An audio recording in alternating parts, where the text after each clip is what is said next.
I came home 10 years late. Not that anyone said it. No welcome sign. No hug in the driveway. Just a couch that smelled like dust and old cologne and a pillow thrown at me like an afterthought. My name's Carol Callahan. I served 2 tours in Iraq, 1 in Afghanistan. I was military police. I came back with a limp, a back full of screws, and a head that never quite stopped spinning. I hadn't been home for Christmas in a decade. I thought that mattered. My mother, Diane, had set the table like it was a catalog shoot polished silverware, 3 different pies ham glazed to perfection. Everything sparkled except the people. My father, Frank, barely said 2 words since I arrived. He folded his napkin with the precision of someone avoiding eye contact. My sister, Kelsey, 28, floated in and out of the room, talking about Bitcoin and a friend's hot tub in Miami. I didn't say much. I never do anymore. I watched the fireplace flicker and tried to pretend this was home. Dinner started quiet tense in the way only families can be. Frank passed the mashed potatoes without looking up. Diane carved the ham like it owed her money. Kelsey scrolled on her phone, laughing softly at something none of us could see. Then Diane raised her wine glass. "To family," she said. Her lipstick had smudged just a little on the rim, and to finally moving on from burdens that drag us down. It took me a second to realize what she meant. No one looked at me. Not even Frank. "You're not a hero," Carol Diane added. "You're a burden. You don't belong in this house anymore." I froze fork halfway to my mouth. The cranberry sauce on my plate suddenly looked like something else pooled congealed. I thought I was imagining it. I waited for anyone to push back, to say, "Mom, what the hell?" But they just kept eating, or pretending to. I set my fork down slowly. "Excuse me." I asked, my voice too calm. That always made her angrier. Diane tilted her head, almost pitying. "You came back with nothing but doctor's bills and nightmares. We tiptoe around your moods. And you still haven't paid rent." "Rent?" I blinked. "I sent money home every deployment." "We were drowning," she snapped. "You don't know what it's like to run a household." "I do," I said quietly. "Just not one where people pretend I'm invisible." Frank shifted in his chair but didn't speak. Kelsey stared at the table. I looked around at the people I'd given my 20s for and saw strangers. My hand trembled as I reached for my glass. And that's when I knew I hadn't come home. I'd walked into a house that no longer had room for me. I didn't say anything at first. I just looked at my mother. Diane had already gone back to slicing ham as if she hadn't just cut me open with a sentence. Kelsey was tapping her phone again. Frank stared at his plate like the mashed potatoes held the answer to a war he'd never fought. "You know I didn't come back here to take anything I said low. I came because it's Christmas. Because I thought family meant something." "Family," Diane repeated, not looking up. "Means pulling your weight. Not sulking around with a bad back and nightmares no one knows how to fix." I didn't expect kindness. I didn't even expect gratitude, but I hadn't expected contempt. "You think I wanted this body?" I asked. "You think I asked for nerve damage and sleepless nights?" She set the knife down. It clicked hard against the ceramic plate. "You made your choices, Carol. You enlisted. You said you wanted to help us. So help us without dragging us down." I looked at Frank. "Dad." He flinched, just barely, then dropped his eyes again. The napkin in his lap had been folded into a perfect square. I turned to Kelsey. Anything to say? She didn't look at me, just took a long sip from her wine glass. I stood up slowly. My legs protested, my back flared, but I made it to standing. "I sent money every tour I said. Every single one. I sent it when I was sleeping in tents and brushing sand out of my teeth. You called crying about the mortgage. I wired it from a combat zone." Diane shrugged. "We're still behind, and you being here only makes it worse. You don't work. You don't contribute. I just got out of the damn hospital 6 weeks ago." "I'm too tired for this," she muttered, picking up plates. "You're a grown woman, Carol. Time to stop sucking us dry." She moved toward the kitchen. The room was silent except for the sound of silverware being stacked like it was any other night. I stared at her back, her perfect Christmas sweater, the house she paid off with my hazard pay. "I see," I said. "So that's how it is." "You want the truth," she called from the doorway. "You're not needed here." The words didn't even sting anymore. They just confirmed what my gut had been whispering since the day I walked in. Later that night, I sat on the edge of the couch and opened my laptop. I logged into my credit monitoring account. I hadn't checked in months. I didn't expect anything unusual. But then I saw it. A loan. $22,000. Taken out 6 months ago. My name. My social. A cosigner listed Diane Callahan, the stated purpose vehicle for rehabilitation transport. I didn't own a vehicle. I didn't even have a license anymore. I closed the laptop. My chest was tight. My face was hot. They didn't just erase me, they used me again. I packed in silence. I didn't slam a door or raise my voice. I folded my clothes like I was still on base, tight and clean, everything squared away. The loan documents I printed. The screenshot of the co-signed form. I slipped them into a folder with my name printed neatly across the tab, Carol Callahan, SSN, ending 1194. No one stopped me. As I zipped my duffel, I heard Diane in the kitchen running water over dishes. Frank was nowhere to be seen. Kelsey's voice floated from the hallway, something about gas prices and a friend in Scottsdale. When I stepped outside the porch, light flickered once before going out. I walked 3 blocks to the bus station with my bad leg dragging and my boots pressing old pain into the ground. It was close to midnight. The town was quiet, cold. No snow, just the bite of December on bare hands. I didn't buy a ticket home. I didn't even know where home was anymore. I bought a one-way fare to Mason County where my grandmother lived. Ruth Whitmore, 80 years old, gray hair, wild like a thicket eyes, still sharp. I hadn't seen her in 6 years, not since deployment, but I still remembered her voice. "If you ever need somewhere to breathe, come here." The bus was mostly empty. I sat in the back with my coat pulled over my chest and my folder tucked like armor against my ribs. I didn't cry, but I didn't sleep either. We rolled through the dark hills and past frozen fields, towns that blinked and disappeared. When I stepped off in front of her mailbox, it was just past 5 a.m. The sky was violet and bleeding orange at the edge. Her porch light was already on. I didn't knock hard, just once. She opened the door in a flannel robe, eyes soft and unsurprised. Her gaze dropped to the duffel bag. The limp. The bruises I hadn't seen, but she did. And she said 5 words. I knew they'd do this. That was it. No lecture, no fuss. Just truth. I broke. Right there on her porch.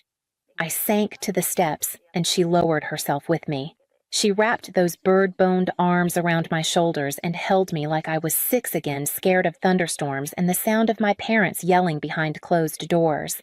Inside, her house smelled like cinnamon and pine sol. The floors creaked in the same places. The radiator clicked. Everything was the same except me. She didn't ask questions that night. Just made up the guest bed with old quilts and set a glass of water beside the nightstand. I slept. Not like someone escaping, but like someone being let back in. In the mornings, I sat on her porch swing with black coffee and a blanket over my knees. The soybean fields were stripped for winter flat and frozen, but the horizon was wide. No one asked me for a favor. No one hinted at disappointment. No one looked at me like I owed them something. It felt strange at first being allowed to just exist. Veterans don't learn that. We learn to serve, to prove, to earn our place. Stillness felt disloyal, so I started writing. At first, just fragments. Words like IED, burn pit, 24-hour fire watch Kandahar. Then, whole memories came out. Some I hadn't touched in years. Some I had never said aloud. One page just read, "They called me a burden." But I carried them for 10 years. 2 weeks into staying with Grandma Ruth, I woke up with something unfamiliar in my chest. It wasn't peace, not yet. It was clarity. I drove her old truck into town, stiff at the wheel, my left leg fighting the clutch like a memory that wouldn't let go. At the VA clinic, a woman at the front desk glanced up with tired kindness. "I want help," I said. She nodded. Not surprised, not moved. Just like she'd heard it before and still thought it mattered. That same day, I met with a trauma counselor. She didn't ask me to relive anything, just sat there and let me speak when I was ready. I joined a peer group the following Tuesday, 5 of us. 3 men, 1 woman older than me. One had a prosthetic, one had eyes that never stopped scanning corners. We didn't shake hands. We nodded. After I shared part of my story, just the edge of it, one guy leaned forward and said, "You don't owe anyone anymore. We already paid." That stayed with me. It echoed in my head later that week when Grandma Ruth came into the living room holding a long white envelope. Her hands trembled, but her voice was firm. "It's time you saw this." Inside every letter I'd mailed her from every deployment, yellowing paper, sand still in the folds. Envelopes with my handwriting sometimes smudged, always signed Love, Carol. And inside each one, carefully tucked, were photocopies of money orders. Each one matching the dates Diane claimed we never got enough. Ruth had even stapled printouts of bank transfers and Western Union receipts, each line highlighted. She'd kept track. While they spent, she documented. Ruth handed me an old cell phone next. "Voicemails," she said. "From your mother. Every time she called crying about bills." I played one. Diane's voice cracked through the static. "Carol, if you don't send it this week, they'll take the house. Please, don't leave us like this." The same house she now said I never helped with. I sat there, folder on my lap, like holding my own defense in a courtroom that had already tried and sentenced me. The next morning, I met with an attorney in town. Small office, quiet carpet. He was a veteran, too Navy. He didn't flinch when I handed him the documents. "Identity theft, fraud, emotional coercion," he said. "We can start with a credit freeze and go from there." I didn't want prison time. I just wanted my name back. He nodded. "We'll restore it." Within a week, the VA Loans Department had flagged the account. Within 2, a fraud report was filed. My name was cleared on paper, but the stain still felt fresh under my skin. Kelsey's name appeared fast in the investigation. Co-signer, her IP address, her email trail. Diane's signature wasn't just co-signed, it was forged in my handwriting. The thing about healing is sometimes it starts with a knock. That knock came the following Thursday. Diane called the landline at Ruth's. I didn't answer. She left a voicemail. "You think you can ruin us after everything we did for you?" I forwarded it to my lawyer. Uncle Dennis texted, "This is going too far." I blocked him. Frank never called. But Kelsey sent a single message. "I didn't know it would hurt you like this. I just needed the money." I was scared. I didn't respond. Some truths don't need a conversation. They just need a boundary. That night, Ruth sat beside me on the porch. She handed me a mug of chamomile and said, "You didn't get justice, baby. You got clarity." Sometimes that's all we ever get. The air smelled like wood smoke. In the distance, someone's dog barked once and stopped. The stars were so many they pressed down like memory. And for the first time since I'd come home, I didn't feel erased. I felt real. The call came on a Tuesday, late afternoon.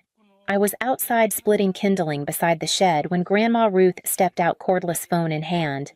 "It's your father," she said, and held it out like something fragile. I wiped my hands on my jeans before taking it. "Hi," I said, voice flat. There was a long pause. Then Frank's voice barely above a whisper. "I failed you, Carol." He said it like it had been rotting inside him for years. "I kept quiet because I didn't want to lose her." He continued, "But I lost you instead." I leaned against the wall of the shed, let the wood rest against my hip. I didn't speak right away. "You didn't lose me, Dad," I said finally. "You gave me away." He didn't argue. The line went quiet except for the sound of him breathing. I could picture him at the kitchen table, napkin folded, eyes down, just like every dinner we ever shared. He cried, quiet, broken sobs that came in short bursts. I didn't join him. I just held the phone until he had nothing left. That call didn't fix anything. It didn't erase what he'd allowed. But maybe it cracked the surface of a silence I'd been drowning in my whole life. 2 days later, I got a message from Kelsey. Just one text. "I messed up. I was scared. I was stupid. I'm sorry." I stared at it for a long time. The words didn't sting, didn't soothe. They felt like she'd copied them from somewhere too neat, too late. I didn't reply. Some ghosts belong unanswered. That night, I sat with Ruth in the kitchen. She was chopping apples for a pie, humming low under her breath.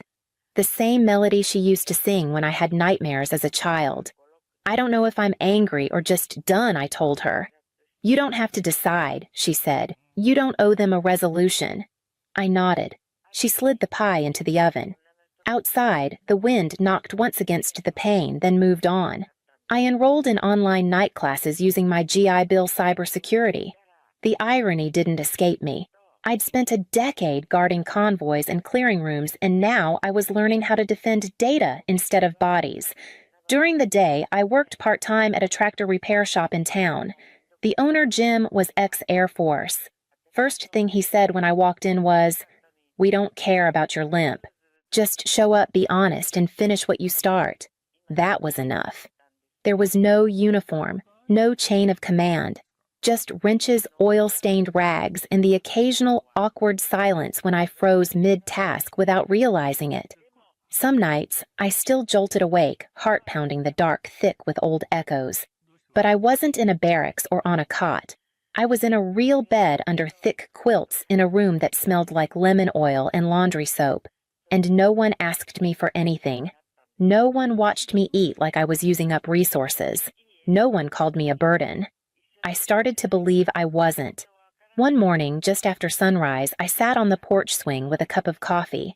The soybean fields were turning green again, and the breeze smelled like wet earth. Grandma Ruth joined me, her own mug in hand. She watched the fields for a long time before speaking. "You know, baby," she said, "you didn't walk away from your family. You walked toward yourself." I didn't answer right away, but I smiled. And for the first time in years, I believed her. Some people will never apologize the way you needed. Some debts won't be repaid. Some wounds don't close, they just stop bleeding. But healing doesn't ask for permission. It waits for you to choose yourself. And then keeps waiting every single day you do. They told my son there was no room at the table. Not a seat, not a plate, not even a folding chair, near the trash. My name is Lauren, and from wherever you're watching this, stay with me. Have you ever watched the people you love reject your child, like they were never part of the family to begin with? It was Christmas Eve, and I was in scrubs, elbow deep in back-to-back emergencies at County General. Another 16-hour shift. Another holiday traded in for duty. But I wasn't worried. My parents had promised they'd take care of him, that he'd feel the warmth of family, even if I couldn't be there. He texted me once. Just once. "Mom, they said there's no space left at the table. I'm headed home." I thought it was a joke, until I checked the time. 6:43 p.m. Dinner had just started, and my only child, my gentle, quiet, always smiling son, was driving alone through the cold, heading back to an empty house with no lights on and no leftovers waiting. I stared at my phone, numb. I called. No answer. I called my sister. She picked up. Loud laughter in the background. She said, "Oh, come on, Lauren. He's 16, not 6. He can handle one dinner alone." Then hung up. No apologies. No hesitation. Just cruelty. Casual, cold-blooded cruelty. That night, I didn't sleep. I sat with him on the couch, microwaving store-brand mac and cheese while he pretended it didn't hurt. But I saw it. In the way he didn't meet my eyes. In the way he said, "It's fine," before I even opened my mouth. So I didn't argue. I didn't cry. I poured us 2 glasses of sparkling apple cider and told him, "Don't worry, baby. They'll remember this Christmas." But not for the reasons they think. Because sometimes revenge doesn't look like shouting or slamming doors. Sometimes it looks like a quiet mother printing something important at 2:12 a.m. And the next morning, they open their front door to a letter taped right to the wreath. By 8:45 a.m., my phone started blowing up. By 9:02, my sister was screaming down the line. And all I said was, "Oh, you opened it. Good." Because the letter wasn't just paper. It was a mirror. And when they read it, they didn't see words. They saw every ugly truth they'd ever tried to hide. Let the holiday games begin. The letter was exactly 3 pages long. Typed. Calm. deceptively polite. and signed with one name, mine. It started with a memory. Christmas 2012. You told my son he was too young to help decorate the tree, then handed the star to Lily's toddler because she was more festive. Then another. Christmas 2016. You forgot his name on the gift tag. You wrote to Lauren's kid in Sharpie. And another. Christmas 2019. You made him take the photo, then posted, family all together without him in it. I wasn't emotional.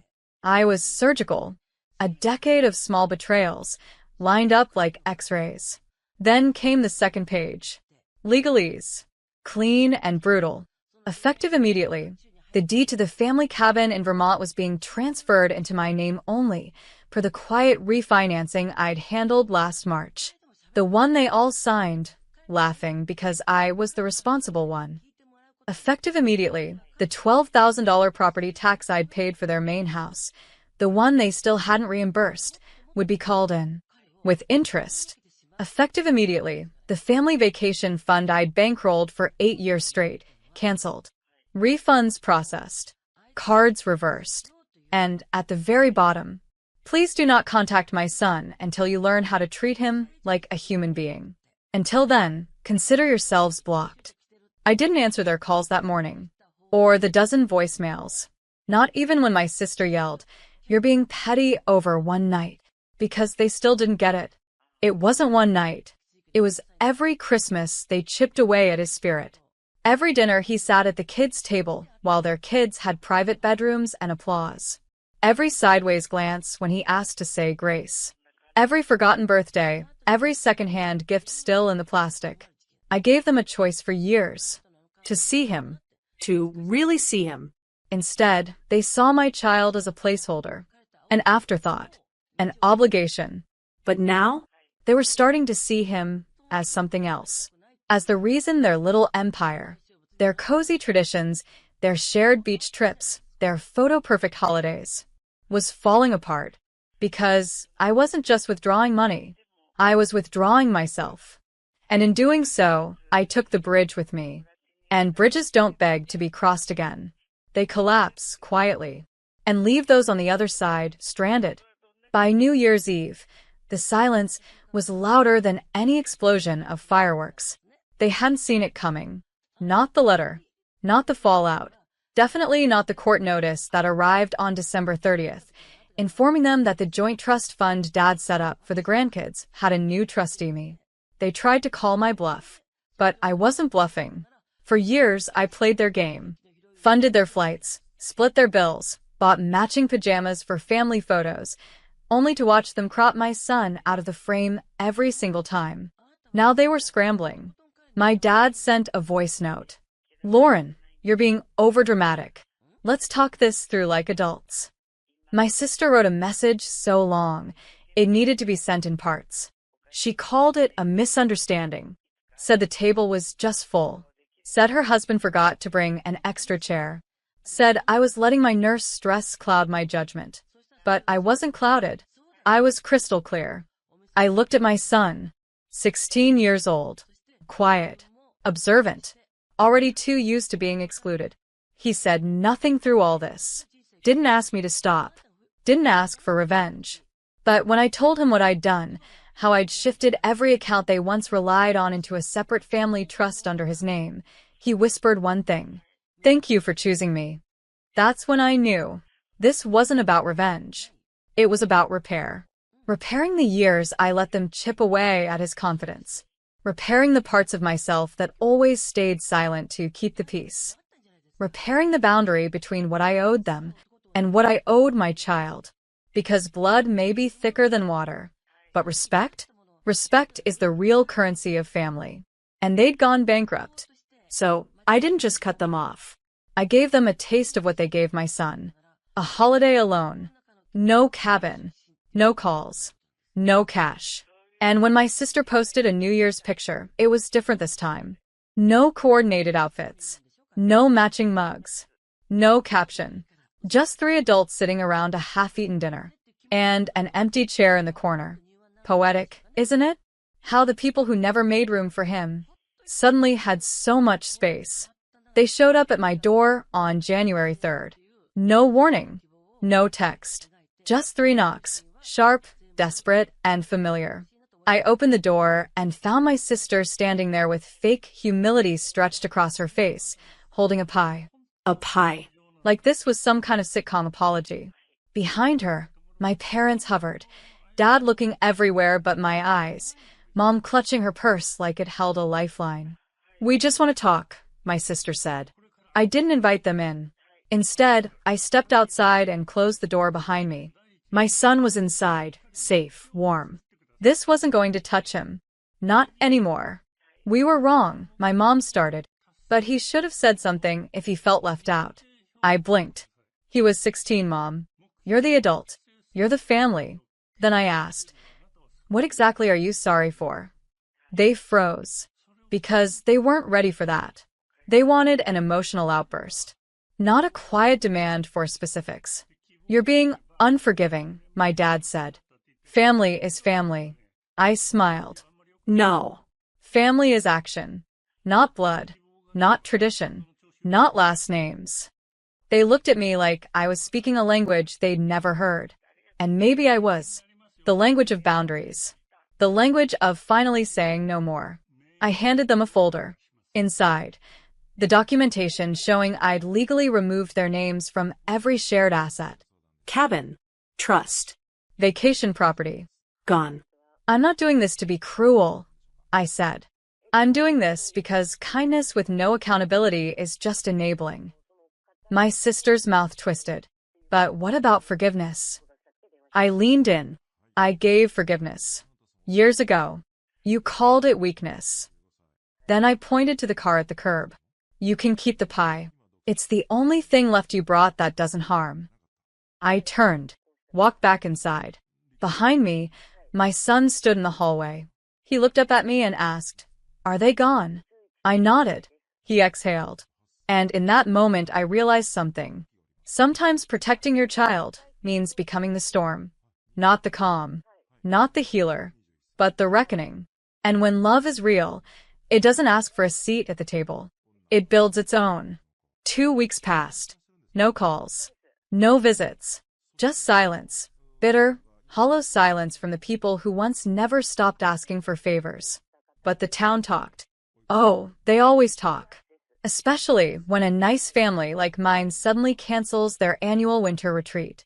Especially when their accounts freeze and their pictures vanish from the cabin's Airbnb listing. They spun stories, of course. My sister told her friends I was having a breakdown. My mom whispered I'd gone rogue after too many night shifts. My dad? He told the church I was just dealing with trauma and would come to my senses eventually. But no one mentioned the boy they'd forgotten. The boy who drove home alone on Christmas night with a smile still painted on just to protect me. They erased him from the narrative.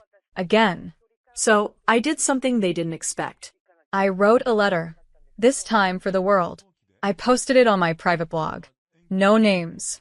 No slander. Just truth. On Christmas night, my teenage son was turned away from the table where he should have been welcomed with open arms. He ate alone in a cold house while laughter echoed from a room he wasn't allowed to enter. This isn't about revenge. It's about awareness. Silence can look like strength, but sometimes it's just inherited pain. And I'm done passing that down. It went viral. Thousands of comments. Messages from strangers. Other mothers. Other daughters. People who'd sat beside trash cans, been cropped out of photos, or walked home from celebrations where their names were never said aloud. And somewhere in that digital crowd, they saw it too. Because my sister deleted her Instagram. My mom turned off her Facebook. My dad asked me to take the post down. But I didn't. Because truth doesn't come with a dimmer switch. Once you shine it, the shadows run. And maybe that's what they needed. To feel what it's like to be on the outside looking in. To finally understand what my son had endured. Not for one night, but every holiday, birthday, and family photo for 16 years. And if that truth made them uncomfortable, good. Growth always starts in discomfort. And I wasn't raising my son to make anyone else comfortable. I was raising him to know his worth. Even if it meant burning down the table he was never invited to sit at. The fire had been lit, and not just online. At school, teachers pulled my son aside, not to pity him, but to say they saw him now, that they'd never realized he carried so much with so little complaint. He just nodded, quiet as ever. But when we got home, he handed me something. It was a Christmas card, drawn by hand, a sketch of our tiny living room, that lonely night, microwave meals and all. And across the bottom, in gold marker, "Best Christmas ever." I cried, not because it was the best, but because that boy, he had taken pain, abandonment, rejection, and still found something beautiful in the ashes. Meanwhile, the cracks in my parents' polished lives were beginning to show. I got a call from the Vermont town clerk's office. Apparently, my parents tried to file a dispute over the cabin deed. They were told, firmly, that all documents were airtight, legally sound, and fully executed. Then came the call from my sister's husband. They were declined for a mortgage pre-approval. Why? Because the line of credit they used for years under my name had been revoked. Consequences. Real ones. I wasn't shouting. I wasn't storming their house. I was simply doing what they never expected, stepping out of the role they wrote for me. No longer the peacekeeper. No longer the dependable doormat. I was the mother of a boy who deserved better than their traditions of conditional love. And the most painful part? They still didn't get it. They kept calling it a feud, a rift, something fixable. But it wasn't, because this wasn't a disagreement. It was a reckoning, a closing of accounts, emotional, financial, generational. They'd mistaken my silence for acceptance, my reliability for permission, and my kindness for compliance. But the truth is, kindness is not the absence of boundaries. It's the courage to protect what's sacred. And this year, the only thing sacred was my son's peace. No more table scraps. No more, maybe next year. No more begging for a seat in rooms we helped build. This time, we weren't knocking on their door. We were locking ours. 3 weeks after the letter, the final shoe dropped. A certified envelope arrived from my father's accountant. It was a desperate attempt, a poorly worded offer to revisit arrangements regarding the family estate. Translation? They realized just how much they depended on me all these years. The cabin maintenance? That was me. The accountant's retainer fee? Me. Even the prepaid funeral plan for both my parents? That was my signature on the check. They never noticed, because I never asked for applause. I just did it, quietly. But now, the silence was working against them. They begged for meetings, mailed apology cards, one even written in my mother's handwriting, shaky and uncertain. And for the first time in my life, I felt nothing. No anger, no sadness, just a stillness I'd never known. Peace born from clarity. Because forgiveness doesn't always come with reconnection. Sometimes it comes with release. So I wrote back one last time. A single sentence. You cannot ask to inherit the fruits of love you never watered. No signature. No warmth. Just truth. That same night, I took my son out for dinner. A real dinner. Linen napkins, soft jazz, sparkling cider in real flutes. He wore a shirt he picked himself, a little wrinkled but perfect. As we waited for dessert, he looked around and asked, "Why are people looking at us?" I smiled. They're not used to seeing peace. Real peace. The kind that doesn't shout. The kind that doesn't ask for permission. He grinned. And for the first time I saw it. He wasn't just healing. He was glowing. Because he had finally been shown what it meant to be chosen. To be protected. To be seen. Not tolerated. Not accommodated. Seen. And in that moment, I realized something I wish I'd known years ago. We waste too much time trying to fit into families that only love versions of us that keep them comfortable. But real love, fierce, unconditional, inconvenient love, doesn't ask you to shrink. It asks you to stand. And that night, across from me, my son stood taller than I'd ever seen. Not because of revenge, but because I finally made space for him, where no one could take it away. February came, quiet and gray. But in our home, something had shifted. My son laughed more. He asked questions again about colleges, about road trips, about life. He even taped his drawing, "The Best Christmas Ever Won," on the fridge like a badge of honor. We were building something, not out of spite, but out of truth. Out of the wreckage of people who once claimed to love us, but only ever loved their version of silence. Then one morning I got an email from the local community center. Subject line: Holiday volunteer thank you. They were thanking my son. He'd signed up on his own, quietly, to serve meals on Valentine's Day to people who had nowhere to go. I stared at the email. Tears filled my eyes. He didn't just survive what they did. He grew from it. He turned absence into empathy, and cold shoulders into open hands.